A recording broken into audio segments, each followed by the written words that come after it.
What's up, guys, and welcome back to my reading journey. I hope we're all doing absolutely fantastic, and today, as usual, we're going to continue with Aristotle's Nicomachean Ethics. It's going to be the second part of the fifth chapter of the third book, so let's get started. Indeed, legislators also impose corrective treatments for the ignorance itself, if the agent seems to be responsible for the ignorance. A drunk, for instance, pays a double penalty, for the principle isn't him, since he controls whether he gets drunk, and he's getting drunk causes his ignorance. He also imposes corrective treatment on someone who does a vicious action in ignorance for some provision of law that he is required to know that, and that is not hard to know. And they impose it in other cases likewise for any other ignorance that seems to be caused by the agent's inattention. They assume it is up to him not to be ignorant, since he controls whether he pays attention. But presumably he is this sort of person who is inattentive. Still, he is himself responsible for becoming this sort of person because he has lived carelessly.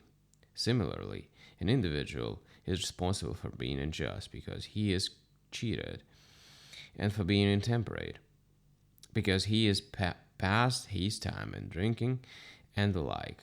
For each type of activity produces the corresponding sort of person. This is clear from those who train for any contest or action, since they continually practice the appropriate activities. Only a totally insensible person would not know that a given type of activity is the source of the corresponding state. Hence, if someone does what he knows will make him unjust, he is willingly unjust. Further, it is unreasonable for someone doing injustice not to wish to be unjust, or for someone doing intemperate action not to wish to be intemperate. This does not mean, however, that if he is unjust and wishes to stop, he will thereby stop and be just. For neither does a sick person recover his health simply by wishing, and if it turned out that way, he is sick willingly by living incontinently and disobeying the doctors. At that time, then, he was free not to be sick, though no longer free once he has let himself go, just as it was up to someone to throw a stone, since the principle was up to him, though he can no longer take it back once he has thrown it. Similarly, then, the person who is unjust or intemperate was originally free not to acquire this character, so that he has